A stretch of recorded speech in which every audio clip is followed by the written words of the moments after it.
Y yo espero que esos momentos sean tan específicos cuando usted viene y rinde su vida al Señor y coloca delante de Él sus cargas, porque muchas veces si no soltamos ahí esas cargas, cuando viene la palabra no podemos recibir la palabra. Entonces vamos a orar en esta mañana para que su corazón esté dispuesto.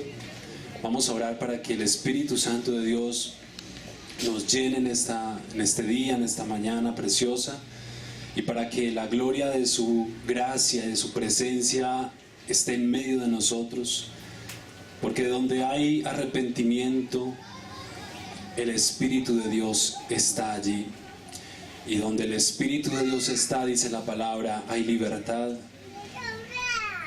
La palabra de Dios nos dice, el apóstol Pedro, arrepentidos y convertidos para que sean borrados nuestros pecados y para que vengan de la presencia del Señor tiempos de refrigerio. Ora allí donde estás, dile: Señor, ayúdame a que hoy pueda recibir tu palabra, Señor, de una manera especial, de la manera correcta. Abro mi corazón, mi mente, mi espíritu para que tú ministres mi vida. Toma mi vida, toma mis cargas, Señor, mi familia, Señor. Te lo pido en el nombre de Jesús, toda carga, todo problema, toda ansiedad. Tu palabra nos dice: vengan a mí los que están cansados y trabajados, que yo los haré descansar. Esa es la invitación que hoy el Señor te hace, iglesia. Ven a Él y pon tus cargas delante de Él, porque Él tiene cuidado de nosotros. Aleluya. Te damos gracias, Señor, por esta mañana, en el nombre de Jesús. Amén y amén. Muy bien.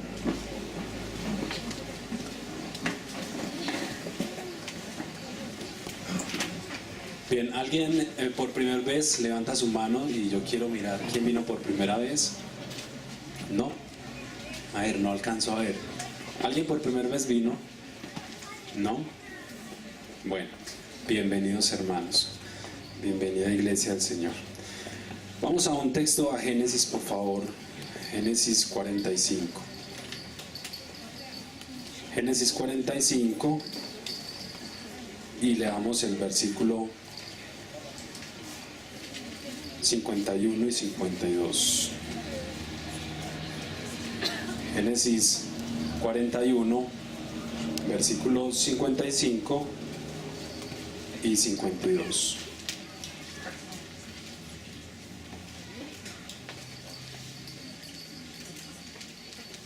Bien. Dice: y llamó José el nombre del primogénito Manasés, porque dijo: Dios me hizo olvidar todo mi trabajo y toda la casa de mi padre. Verso 52. Y llamó el nombre del segundo, ¿cómo? Efraín. Porque ¿qué dijo? Dios me hizo fructificar en la tierra de mi aflicción. Cuando José ya era gobernador de Egipto, se le fue dada una mujer y concibió 2 hijos con esta mujer. José tuvo 2 hijos. El uno se llamó Manasés. ¿Qué quiere decir Manasés? Dios me hizo olvidar. Esta mañana mi esposa, el tema se basó en el perdón, y lo que ella compartió fue: Dios me hizo olvidar. Yo creo que una de las características de José que vemos en la Biblia, fue un hombre que pasó por el dolor, y que seguro las heridas que se manifestaron en el corazón de José era porque amaba tanto a su familia y fue herido desde allí por las personas que más amaba. Pero dice aquí José dice: Dios me hizo olvidar, y por eso colocó el nombre del primer hijo Manasés. Y hoy quiero compartirles el segundo hijo, que es Efraín. Y dice: y llamó el segundo hijo Efraín, porque dijo: Dios me hizo fructificar en tierra de mi aflicción. Después de que termina allí el libro de Génesis en el capítulo 50, y en el capítulo 50 de Génesis, verso 20, quiero que vamos allí, por favor, y quiero basarme también en este texto para esta segunda parte del tema. Mi tema es mal para bien. Mal para bien. Y nos vamos a ir dando cuenta a medida que compartamos la palabra por qué mal para bien. Por ahí dicen que no hay mal que por bien no venga, ¿cierto? No quise darle el título así porque es un dicho muy popular, pero prácticamente es casi lo que quiero compartir en esta mañana. Hay cosas que seguro en nuestra vida nos van a ocurrir, pero Dios va a transformar o va a encaminar eso en un propósito muy grande. Y allí dice, el versículo 20 del capítulo 50 de Génesis dice: vosotros pensáis mal contra mí, mas Dios, ¿qué hizo? ¿Qué hizo el Señor? Lo encaminó. Vamos a leer otra vez. Vosotros pensáis mal contra mí, mas Dios lo encaminó a bien para hacer lo que vemos hoy, para mantener en vida a mucho pueblo. José dijo, este segundo hijo se llamará Efraín, porque me recordará que en esta tierra de aflicción, en esta tierra de maldad, de preocupación, de tanto sufrimiento, Dios me hizo fructificar. Y por eso mi tema es mal para bien. Cierto que también lo dice la palabra, que a los que aman a Dios, no dice algunas cosas, dice todas las cosas nos ayudan para bien. Esto es a los que conforme a su propósito somos llamados por el Señor.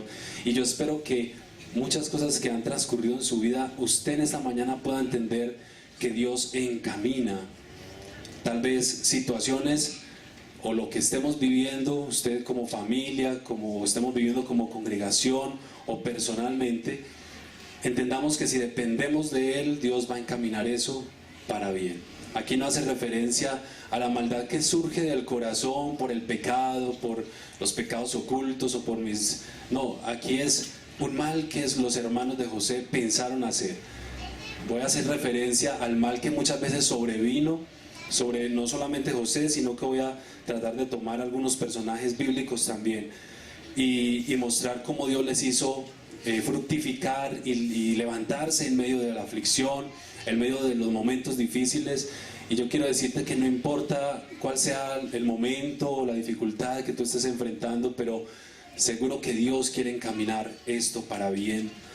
Dios quiere mantener en vida a este pueblo y Guarne y el oriente antioqueño, pero Él va a comenzar con nosotros como congregación.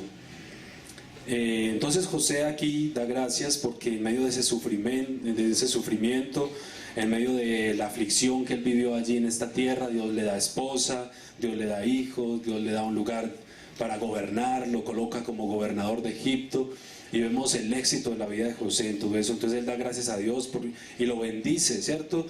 Porque realmente no era una tierra fácil, era una tierra más bien difícil, en tierra extraña, en el desierto, en enfermedad, en medio de crisis, en medio de necesidad. Yo creo que Dios quiere hacernos fructificar. Yo sí creo que Dios a veces permite situaciones y Dios permite momentos en nuestra vida. José dice más: Dios me bendijo en la tierra de aflicción y me hizo olvidar. ¿Sí? Tomando como un poquito el resumen de lo que mi esposa compartía esta mañana. Pero ¿qué más viene? Lo que él decía ahora, de rechazo de su familia, deportación, cárcel. Y a través de todo eso José emerge a través de esos momentos. ¿Cómo usted y yo realmente tenemos que emerger en medio de esas dificultades, iglesia? En medio de los momentos más difíciles de nuestra vida. Entonces, aquí donde dice el texto de Génesis 50:20, vosotros pensaste mal contra mí, pero Dios lo encaminó para bien. Lo que a veces nos parece algo malo, horrible, sin solución, lo que estamos mirando en este tiempo como esto es imposible poderlo sobrellevar. Si usted mira alrededor y ve tantas situaciones a nivel personal, familiar, congregación, y usted dice, esto es tan difícil de entender, esto es algo tan horrible, pero el Señor te dice hoy que Él quiere no solamente hacerte olvidar, sino que también te quiere hacer fructificar, y que como pueblo del Señor nos levantemos y fructifiquemos en medio de este tiempo. La palabra mal allí, y se los voy a darle significado porque luego nos va a servir para tomar algunos principios. La palabra mal allí es la palabra hebrea R-A-H, ra, así como se escucha, y el significado es algo feo, infortunio, injusto, malestar, molestia, adversidad.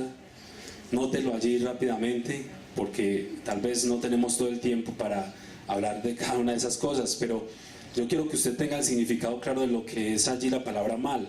Molestia, adversidad, aflicción, agravio, calamidad, calumniar, desagradar, desgracia, difícil, doloroso, duro, triste, quebrantamiento.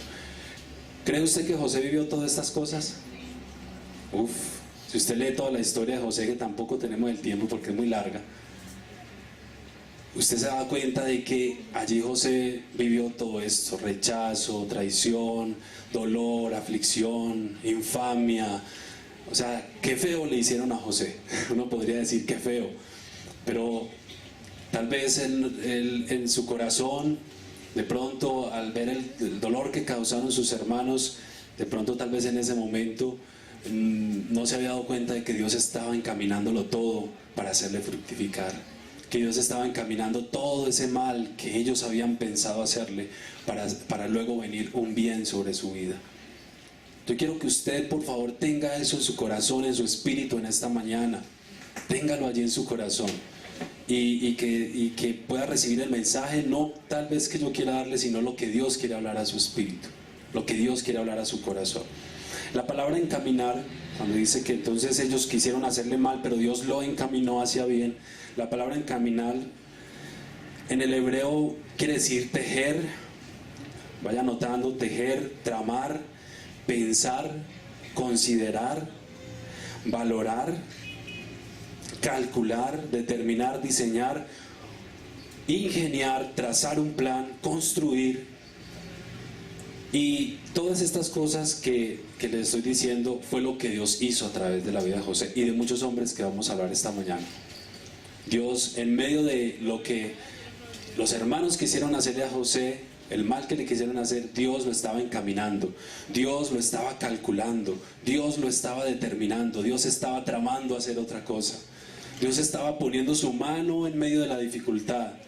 Y eso es lo que el Señor quiere, iglesia, que entendamos, que en medio de los problemas, la dificultad y la maldad que nos sobrevenga, Dios está entretejiendo. Y ahorita vamos a hablar de ese término un poquito. Dios está llevándonos a través de esas situaciones a que entendamos que Él está ahí, que Dios quiere poner su mano, que Dios quiere meter su mano.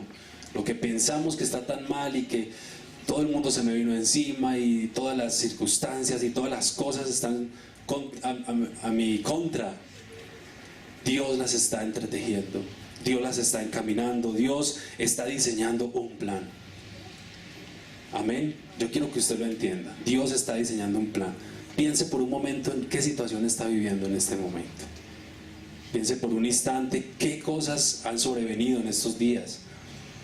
Lo echaron del puesto, ¿cierto? Se le acabó el empleo, peleó con su esposa, con sus hijos, con su jefe en la empresa, no le va bien en la universidad, perdió tal materia. O sea, yo quiero que usted empiece a pensar, y muchas cosas que seguro que tal vez algunas son por negligencia, y vamos a ver también esa parte, pero muchas veces que decimos, uy, se me vinieron todas, una tras otra, y como que no terminaba yo una para que viniera otra. ¿Sabes lo que le pasó a Job? Y ahorita vamos a hablar de ese personaje. Una tras otra sobre Job. Y dice que no estaba terminando el primer criado de darle la mala noticia y llegó el otro. Y no estaba terminando el otro y llegó el otro. Una tras otra. Y a veces nos puede suceder así, una tras otra. Y decimos, ¿por qué se nos vinieron todas al mismo tiempo? Pero Dios está ahí. Dios está entretejiendo, Dios está encaminando, Dios tiene un plan a través de esas situaciones. Tiene un plan. No lo entendemos en el momento. En el momento del fuego de prueba, usted y yo pocas veces entendemos y decimos, Señor, que me venga lo que me venga, bien recibido. Yo creo que en el momento más difícil de nuestra vida, seguro que vamos a reaccionar, nos vamos a enojar con Dios, con la gente, vamos a decir, ¿por qué a mí? ¿Por qué esta situación? Pero sin saberlo, Dios está utilizando eso. Dios está utilizando cada situación en nuestra vida. ¿Cómo entonces encamina Dios? Y Dios encamina interviniendo. Dios interviene cuando estamos en la tierra de la aflicción, cuando estamos en el desierto, en la prueba, y cuando usted y yo seguimos caminando con fidelidad delante del Señor, Dios interviene. ¿Cuántos dicen amén? Dios pone su mano. Dios está trabajando, Dios está entretejiendo, Dios está haciendo. Entonces Dios está encaminando esto. ¿Cómo nos entrena? También vamos a ver eso, cómo nos entrena. Y seguro que Dios va a formar nuestro carácter de muchas maneras. Job capítulo 1, verso 1. Va a tratar de que, si de pronto me ayudan con los textos proyectados, porque son varias cositas. Y usted también tome su Biblia, no se base solamente en el texto allá escrito, sino que tome su Biblia. Pero en Job capítulo 1, verso 1, y hablemos un poquito de Job. Porque les quiero hablar de algunos personajes, porque este patrón de bien, mal para bien, o no hay mal que por bien no venga, se repite como un patrón en toda la Biblia y en cada personaje. No hay tiempo de hablar de todos los personajes de la Biblia, pero tomé algunos personajes porque quiero que usted entienda que esto se marca en todas las escrituras y que Dios marcó en cada personaje, en cada situación que había venido un mal, Dios lo encaminó para bien. Entonces en Job capítulo 1 dice que era un hombre como perfecto, era un hombre recto, temeroso de Dios, apartado del mal. Pero ¿qué pasa con Job? Es tentado, es probado, viene devastación sobre su vida, como ahorita les compartía, una sobre otra, una situación sobre otra. Y el Señor, ¿cómo interviene en ese momento? Le dice a Satanás, vas a resumirlo así rápidamente, le dice: ¿no has considerado a mi siervo Job? Que no hay otro como él en la tierra. El Señor intervino con palabra de verdad. El Señor intervino con soberanía. Es que yo sé quién es Job. Y a pesar de su aflicción, de su situación tan terrible, humanamente podríamos decir paupérrima, o sea, él terminó sin nada, sin tus hijos, su economía acabada y una llaga por todo su cuerpo. Y el Señor le dice al Satanás, mismo le confronta: ¿no lo has considerado? ¿No has considerado a mi siervo Job, que no hay otro como él, hombre recto, perfecto y apartado del mal? Entonces Dios aquí interviene declarando soberanía. En el verso 8 del capítulo 1 de Job, allí vamos a encontrar esa parte. Y le doy la cita para que usted lo lea, versículo 8, donde el Señor dice: ¿no has considerado a mi siervo Job? Y el blanco principal de Satanás, que era Job, el blanco principal de Satanás, que era Job, se convierte en el testigo de Dios. O sea, lo pongo como testigo ante las personas. Mire cómo interviene el Señor en medio de las situaciones. Dios interviene declarando palabra, declarando soberanía, pero ¿cómo encamina Dios y cómo es entrenado Job en medio de este tiempo? ¿Cómo es entrenado Job y qué testimonio nos da y nos muestra? Hasta hoy se habla de Job como un hombre con temor a Dios y un hombre fiel. Un hombre fiel y con temor al Señor a pesar de la prueba. Pregunta: ¿sigue usted fiel a pesar de las pruebas? ¿Sigue usted con un gran temor reverente por Dios en medio de la situación más difícil que usted esté viviendo? ¿Y es usted un testigo victorioso del Señor? Donde Dios muestra su victoria ante el mundo diciendo: este es mi Hijo amado, en quien tengo complacencia. Esta es mi hija amada. Y usted permanece en medio de esa prueba, en medio de ese momento tan difícil, y Dios a través de eso nos entrena para que seamos hombres y mujeres fieles y con temor al Señor. Job nos da una gran enseñanza, y es que primero es Dios antes que cualquier cosa. Primero es Dios, y ese es el temor a Dios. Cuando usted tiene en cuenta a Dios primero, antes que aún quejarse o hablar o criticar por el sufrimiento, por la situación, por lo que le ha sobrevenido a usted, hay un gran entrenamiento, una prueba de fidelidad.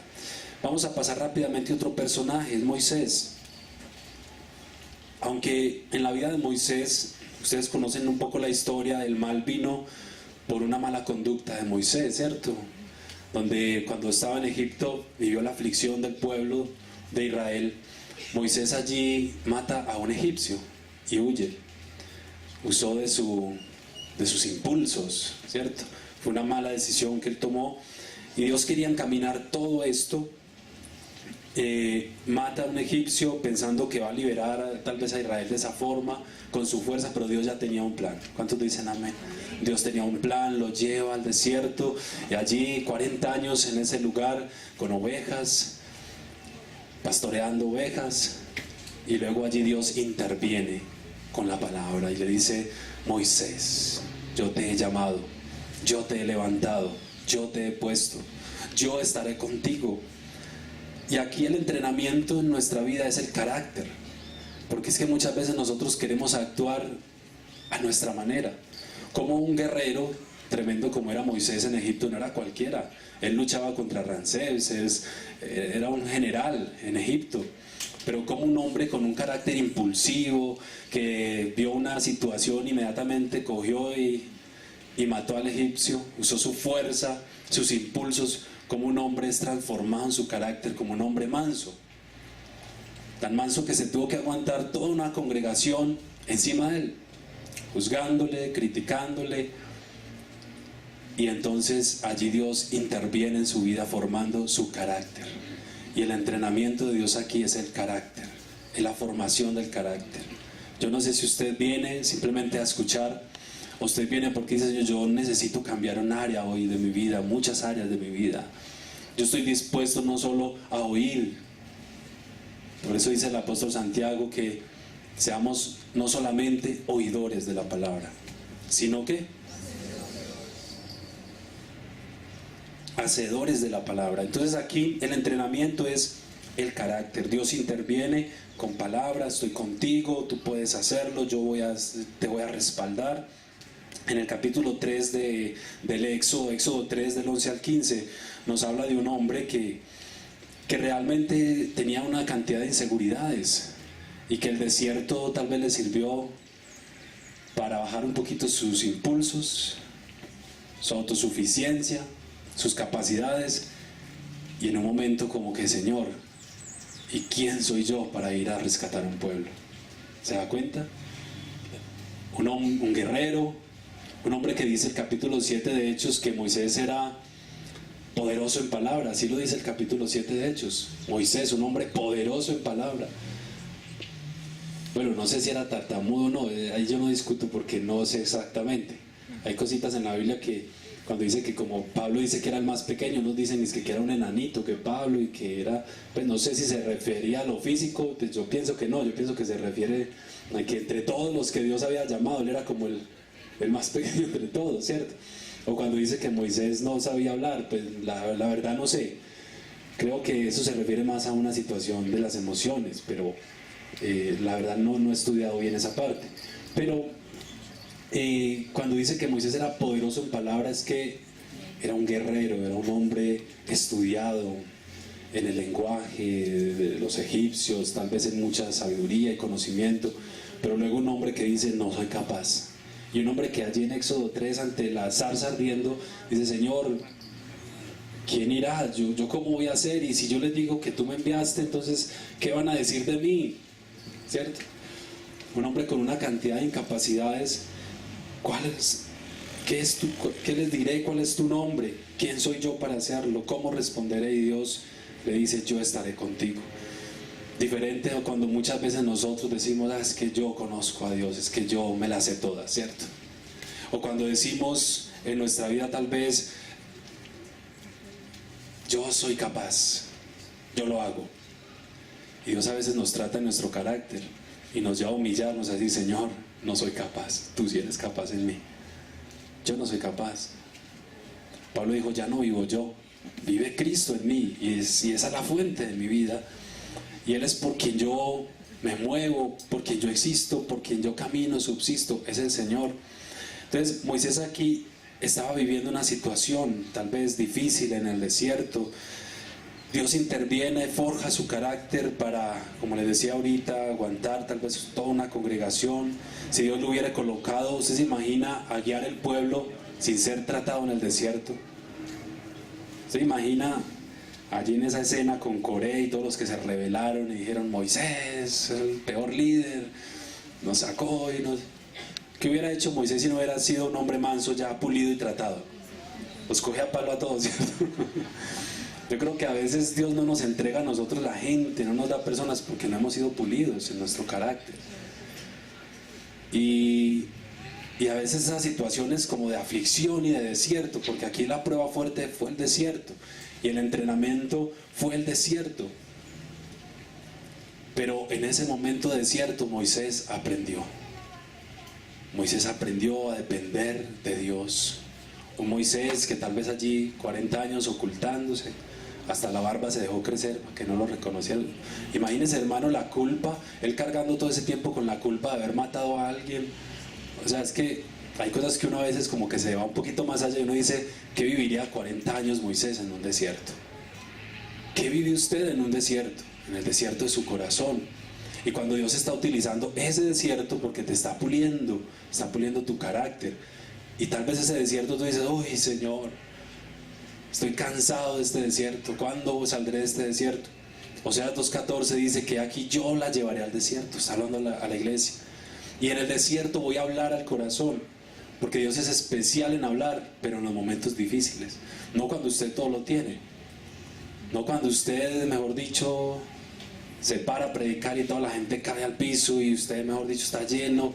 Dios habla es en los momentos de aflicción. Recuerde a José: Dios me hizo fructificar en la tierra de mi aflicción. Y Dios hizo fructificar a Moisés en el desierto, ¿sí o no? Lo hizo fructificar bastante, para luego ejercer un ministerio. No era fácil, con toda una congregación encima, unos quejándose, unos murmurando contra Dios, contra Él, contra los líderes: ¿por qué nos hicieron? ¿Por qué nos sacaron? Y dice que en Corintios capítulo 10 dice que era una congregación rebelde, que no estuvieron se salieron de la nube y quedaron postrados en el desierto.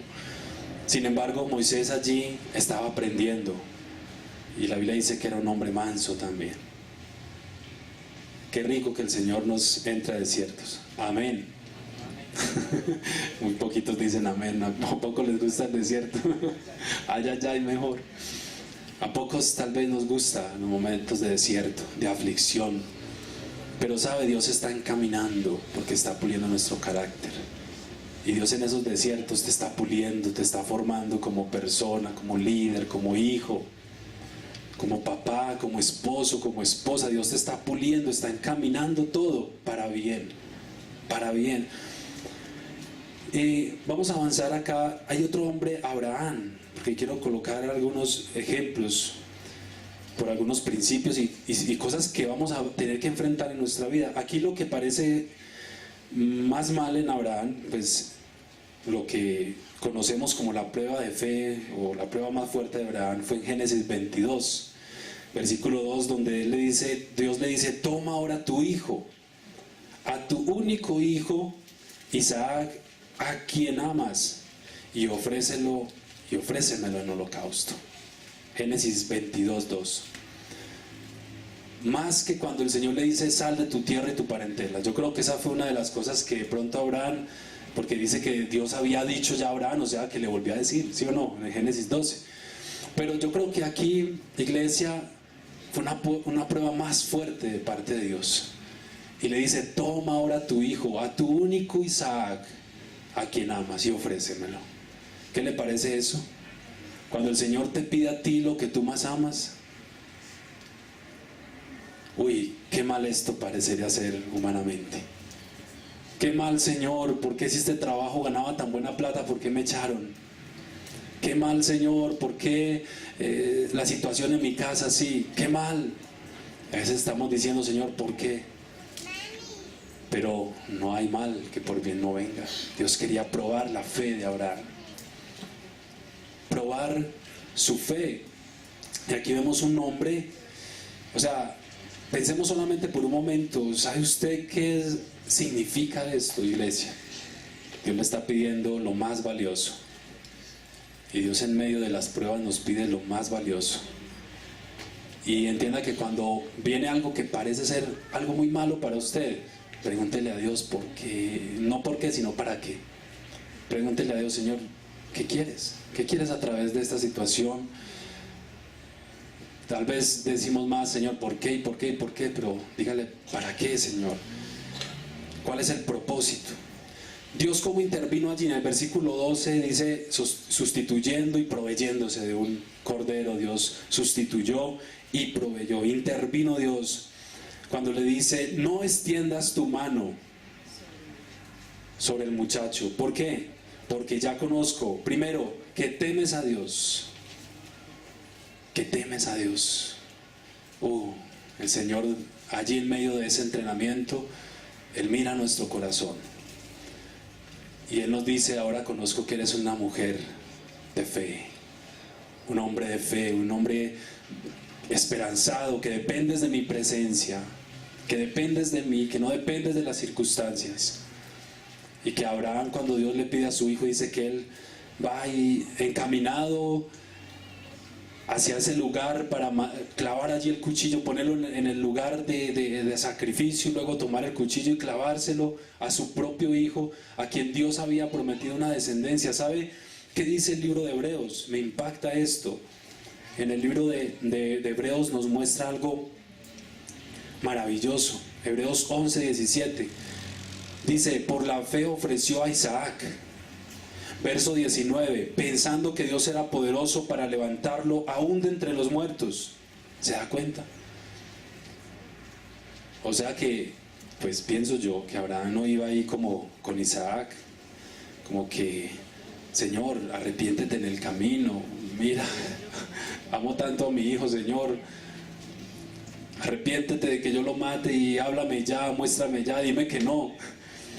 Mire que Hebreos nos dice que Abraham, en el versículo 19 del capítulo de Hebreos, pensando que aún Dios era poderoso para levantarlo de entre los muertos. O sea que Abraham iba con la conciencia de que si él clavaba el cuchillo y lo mataba, se lo clava en su corazón y su sangre era derramada, Dios iba a resucitarlo. Dios iba a resucitarlo. Y así Dios nos quiere probar como iglesia. Así Dios nos quiere entrenar al punto de que usted diga, Señor, por ti mi vida. Pero a veces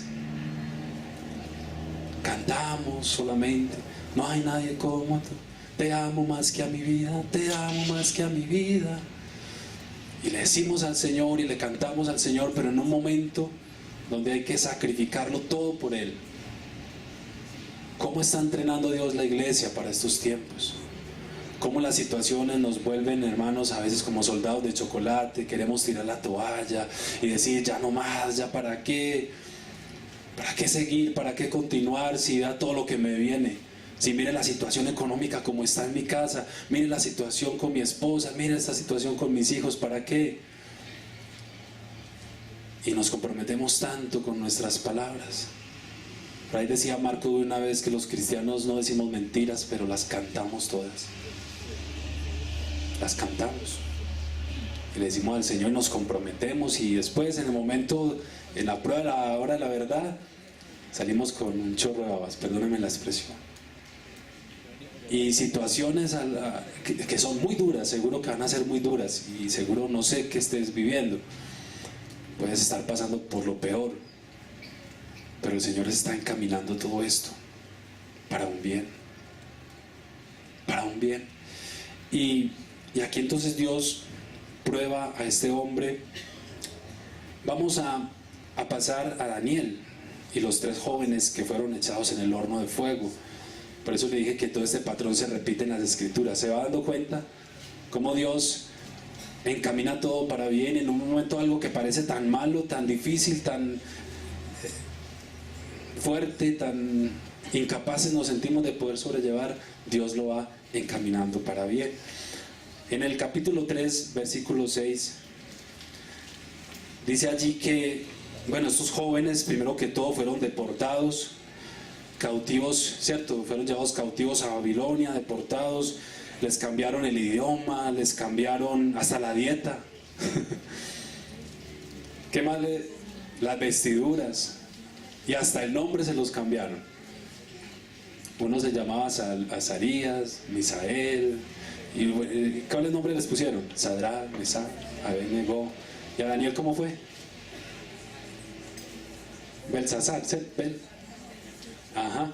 Hasta los nombres se los cambiaron. Todos se lo cambiaron, la dieta, pasaron a esa tierra sí que era extraña.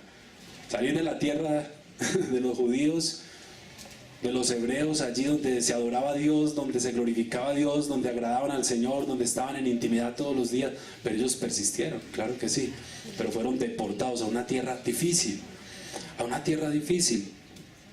Y en el capítulo 3:6 dice: y cualquiera que no se postre y adore la estatua será echado en el horno de fuego. Y voy a hablar un poquito de nuestra vida como cristianos, como testimonio hacia afuera, porque yo creo que es importante, hermanos, que podamos entender esto en nuestro espíritu. Y como luego el versículo 17 dice: nuestro Dios a quien servimos nos va a librar del horno de fuego y de ti, oh Rey. ¿Es capaz usted, en medio del mal que parece ser que vino sobre su vida y que nos toca enfrentar allí? Porque seguro que una vez hablaba con una joven que me decía que era muy difícil en la empresa donde estaba, porque era todo el tiempo música del mundo y chistes de doble sentido, y escucho a otro y a otro y a otro que estaba en un lugar afuera y es casi lo mismo. Entonces ella me decía que iba a renunciar más bien a su trabajo, y yo decía: pero entonces ¿dónde te vas a esconder? Hermanos, hasta en la iglesia es difícil, si quiere que le diga. ¿Dónde te vas a esconder entonces? ¿Dónde se escondió Daniel, Sadrach, Mesach y Abednego? ¿Por allá en un rincón? No, ellos enfrentaron la situación. Y cara a cara, imagínense, uno diría: qué falta de respeto al rey. Pues ellos le dijeron: ¿sabe qué, rey? No es necesario que nos pregunte acerca de este asunto, si vamos a adorar la imagen o no. Ya está decidido. Antes de que usted nos pregunte, ya está decidido, no adoraremos la imagen. Y el Señor nos va a librar del horno y nos va a librar de ti.